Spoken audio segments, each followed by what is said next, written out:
What's up, ladies and gentlemen, and welcome to the Overstimulation Station. I just saw the Woodstock 50th anniversary lineup, and I'm about to spend a long time bitching and moaning about it. Hey! Oh, the Woodstock Music Festival, one of the oldest and long-standing music festivals of all time, has come back with its 50th anniversary now. For those of you who are at all familiar with my channel, know that I simply loved the Woodstock 94 and Woodstock 99 music festivals.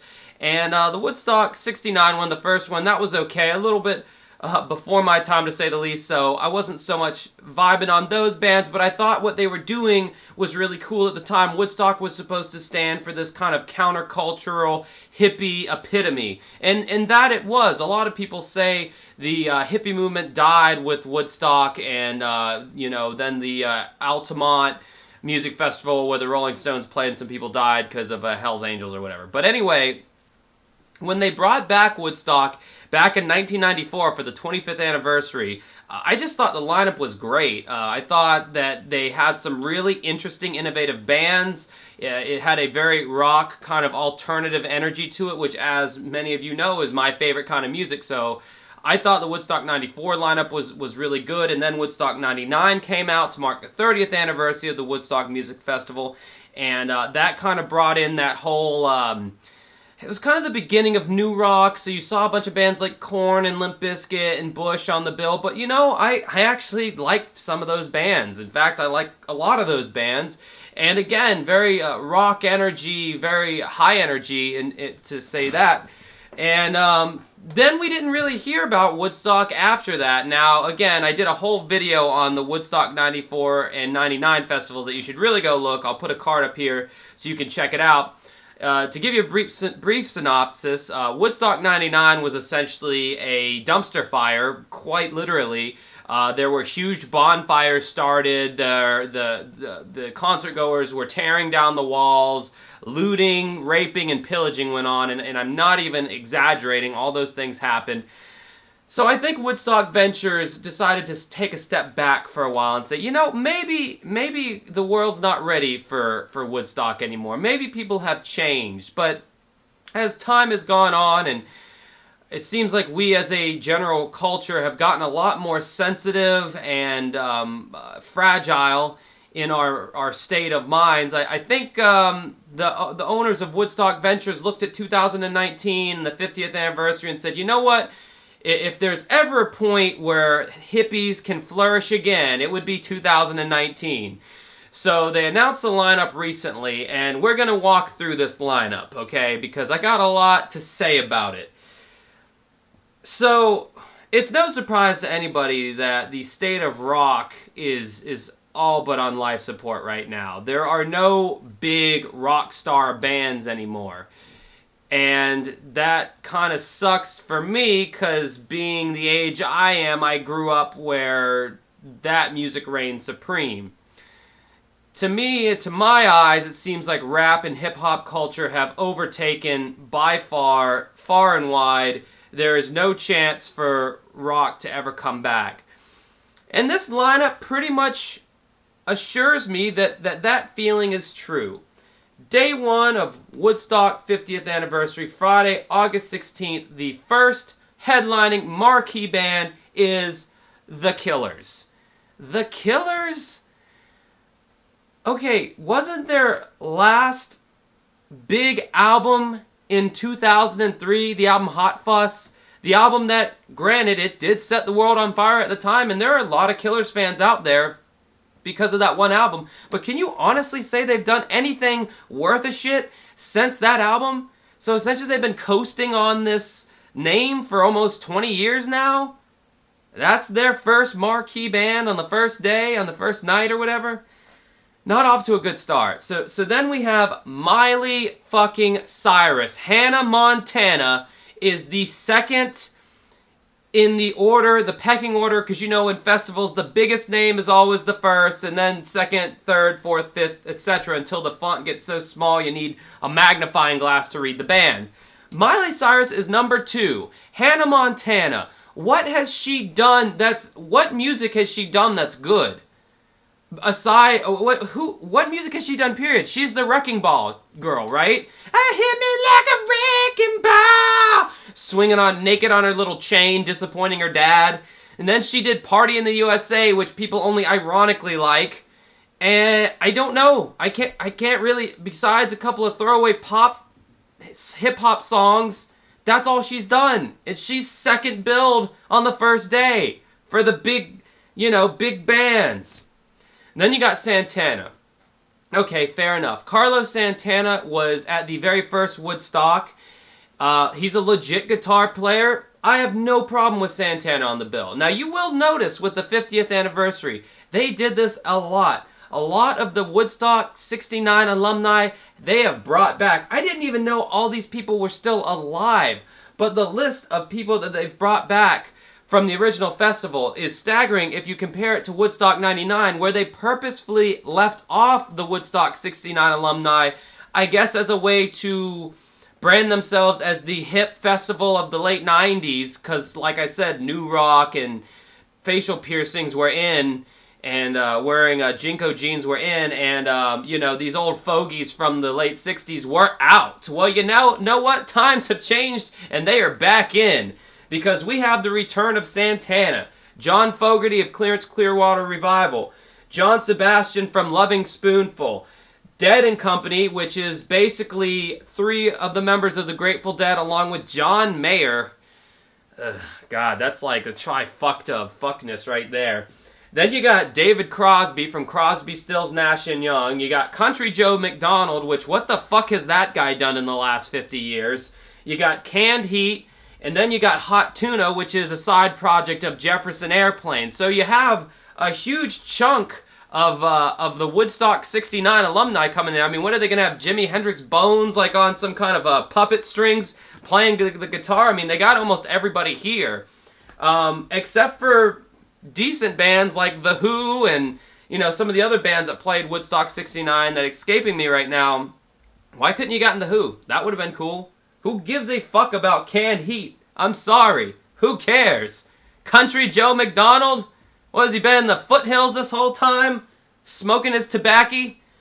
So, there's a lot of the returning alumni from Woodstock 69. Fine, I have no problem with that. But it's almost as though they, overcorrected. Because in Woodstock 99, they didn't want to have any Woodstock alums.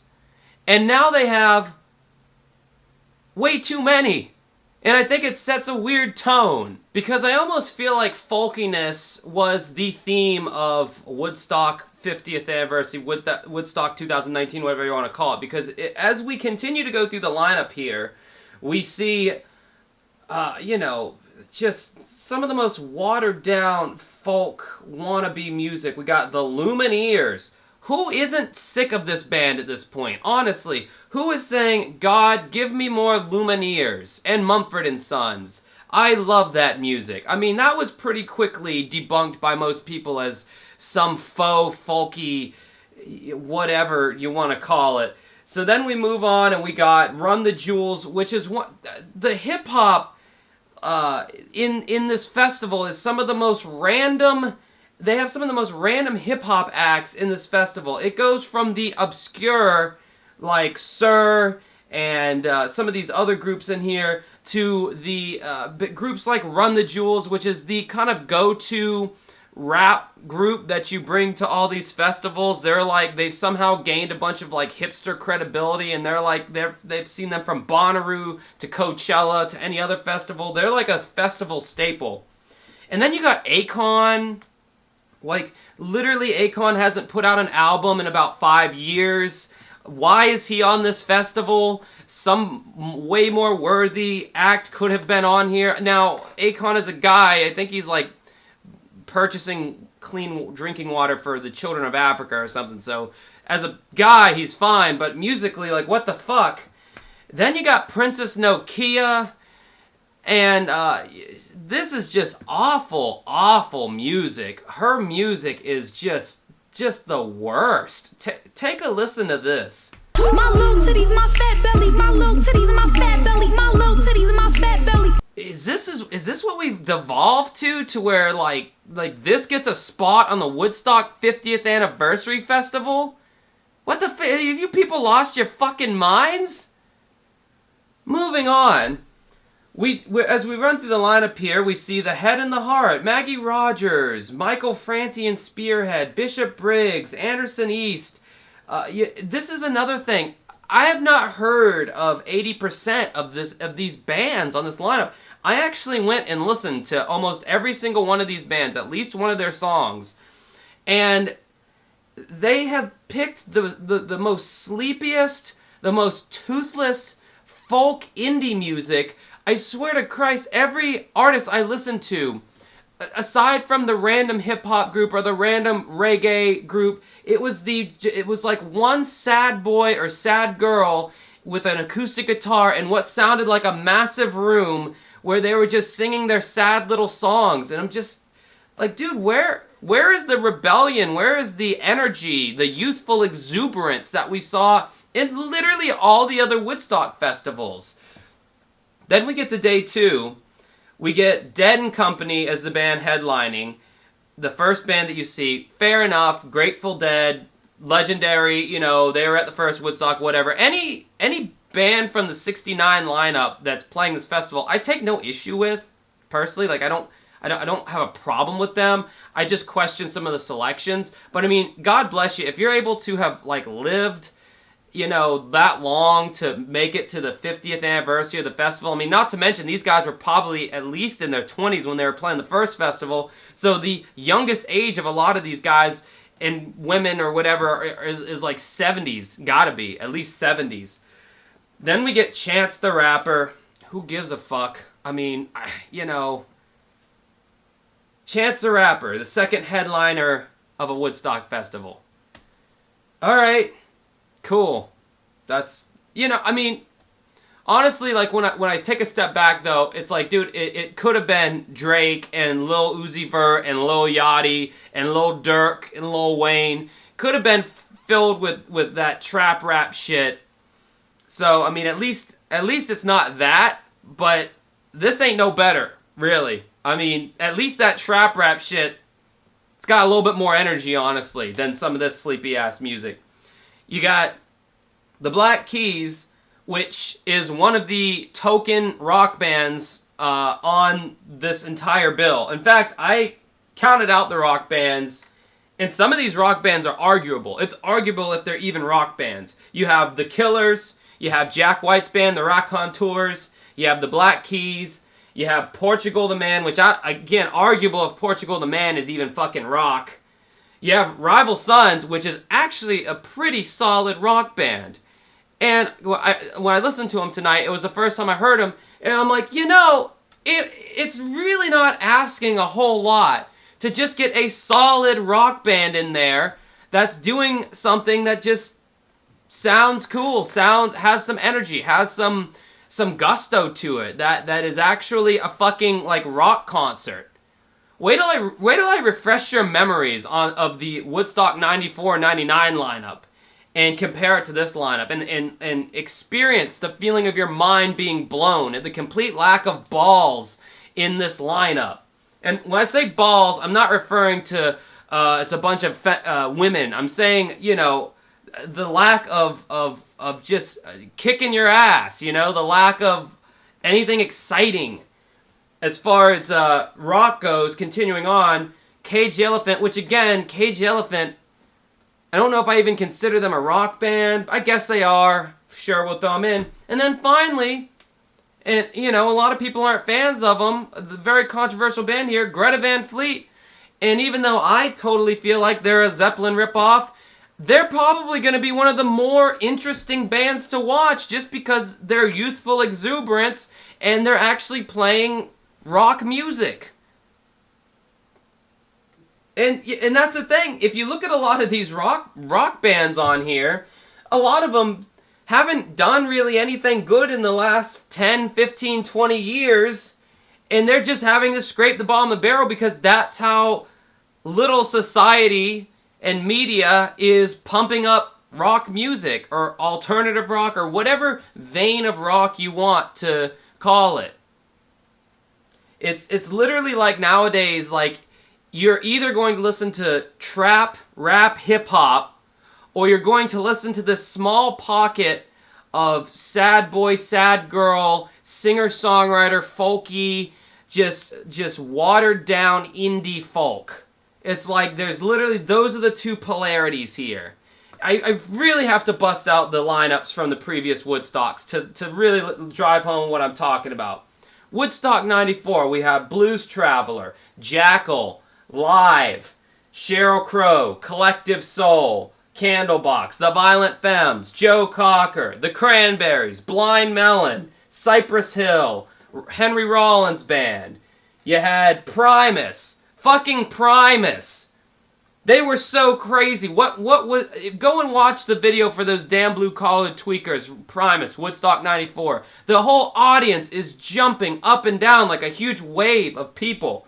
You had 9 Inch Nails, Metallica. You had, oh my god, a rock band. I mean, I've just named off quite a few rock bands, but fucking Metallica, come on. I mean... Who doesn't like Metallica? I'm sure there's people out there that don't like Metallica, but you get my point. You had Aerosmith. You had Green Day. Bob Dylan. Red Hot Chili Peppers. Woodstock 99. You had DMX. Who the hell doesn't like DMX? You had The Offspring. You had Korn, Bush, Kid Rock. Not a fan of Kid Rock, but at least, you know, if you go to a live show and Kid Rock's there, I guarantee you'll have a good time. Fan or not, he probably puts on a good show. You know, Dave Matthews Band. They're a great band. They're pretty agreeable to most people. You had Metallica again. Not to mention all the representation of electronic music that was just emerging back then with the Chemical Brothers and various other electronic acts at the time. I believe Moby played Woodstock 99. Hello, EDM. The thing that's taken over with a lot of the little party kids over the last 20 years. Where is that on this list? Woodstock 2019? Where is anything besides the watered down acoustic indie folk bands on here and the random hip hop acts? So as we go through this list, we're just seeing more of the same, you know? Just look at these names. There's nothing special. There's nothing going on in here that's doing anything for me. Then we get to day 3. Jay-Z headlining. Fine. Random as hell. The people who listen to all these other folky bands, I don't see them having Jay-Z in their Spotify playlists or their cell phone. I'm thinking these are two totally different groups of people. I'm sure there's that middle crowd that like all of it, but for the most part, I'm thinking a bunch of hippies are going to show up to this. And I feel like Jay-Z is going to seriously harsh their mellow when he gets up there saying, you know, Hova, Jigga, my motherfucking... I'm not allowed to say that. But moving on, our next marquee band is Imagine Dragons. Imagine Dragons, a band that is quickly becoming the new Nickelback of 2019, the new hated band, because they are the epitome of formulaic, you know, we are a band that is making music that we think kids like. We are not doing our genuine, what is true to us as artists. This is music we feel that you will like and buy and that we can sell to you. That is what Imagine Dragons is becoming. They are the second headline on the day 3 here. You got Halsey, which is this basically hip-hop rap female vocalist. Again, I'm not on that train, so I could care less one way or the other. Then, like I said, you got Cage the Elephant. I'm sure that's an okay show. There's a few songs that are okay, but I mean, God, back in the day when Cage the Elephant first came out, they were like on the bottom of the barrel as far as all the active bands that were really doing stuff back in like the early 2000s. You had so many great bands, and Cage the Elephant was just at the bottom, like one of these little like, yeah, you little pissant band, get out of here. You know, we got Radiohead and Arcade Fire and 9 Inch Nails and Red Hot Chili Peppers and, you know, all these other great bands that are still active, you know, get out of here. You know, they were barely getting any spots on rock radio. But now, because of so many of those bands either retiring or phasing out or just quitting altogether, now Cage the Elephant, it's like, well, we need a token rock group because a lot of people still like rock. Shit, well, I guess you're going to be the band. And then we go through the lineup and we see, I don't know, oh Jesus, Courtney Barnett. I subscribed to Sirius XM. It came free with my car when I first bought it. And I've been listening to their alternative rock station and their college rock station, which really have become jokes at this point because there's nothing alternative about this music. It is watered down folk, the whole lot of it. And I swear to God, every other song is a fucking Courtney Barnett song, and she fucking it just again the most toothless, safe, just boring music, and they're just pumping it out. I don't know who likes this. Is this what the young kids are listening to? I know I sound like a confused old man Bill Cosby right now, but I got the lineup right here on my iPad off the camera, so I keep looking at. But like, are kids these days either listening to fucking trap music or this watered down indie? Because this is all I'm seeing represented in the lineup. I mean, really, like, I've been waiting so long to hear that a Woodstock 50th anniversary was announced. Not that I was going to actually go, because I'm sure ticket prices are going to be astronomically ridiculous, which in and of itself is crazy, seeing as this is not top billing as far as I'm concerned. You could have taken the entire, like, some of these bands from each of the 3 days and made one solid day of bands, or lineup perhaps, but 3 days, they don't got enough gas for this. But I was looking forward to seeing the video come out, probably on YouTube or whatever. I doubt they're going to release a DVD for it anymore, unlike my Woodstock 99 and 94 DVDs, because DVDs, no one gives a shit about those anymore except me, apparently, and a few other nerds that still like to touch and hold and feel the things they buy. But I was looking forward to watching that video and really, popping it in my, DVD player as I run on the treadmill and really getting pumped up like I do with these DVDs, but that ain't gonna happen. This would be a great ASMR lineup, a great having trouble going to sleep, pop in Woodstock 50th anniversary lineup. I'm really disappointed. I just, I don't know really what else to say about it. I'm really disappointed in the lineup. The alumni, fine, God bless them for staying alive and, keep on rocking and all that. And then all the other bands that aren't watered down indie are just the leftovers of a time when music was actually still good. I mean, if you want to ask me off the top of my head what bands should have been on there, I mean, you could have run the gamut. I mean, you could have gotten, look at the rock festivals that are coming through. Why couldn't you get more rock acts on there? Why couldn't you get a Metallica? Why couldn't you get a Tool? Why couldn't you get Rage Against the Machine to perhaps, reunite? They probably wouldn't do that, but maybe for Woodstock they would.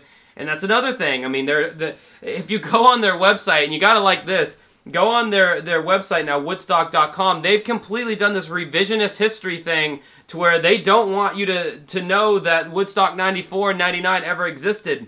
Because if you go to the history tab on their website, you will only find the history of Woodstock 69. You will not find the history of a 94 or a 99 ever existing, which is really sad because those were the best festivals of them all. The first one and then this one, not my thing, especially this new one coming up. But the ones in the middle were really good.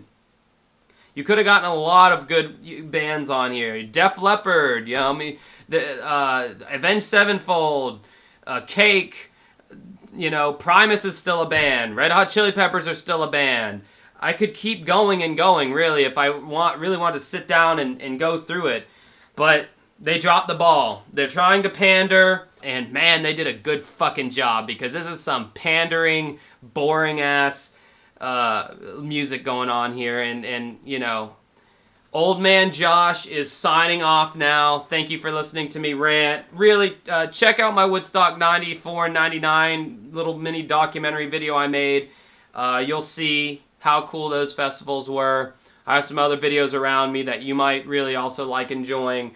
And yeah, I'm sure I sounded like a 60-year-old grandpa, but I really don't give a shit, because this is the music that I loved and it's being completely misrepresented now. So enjoy the rest of your night.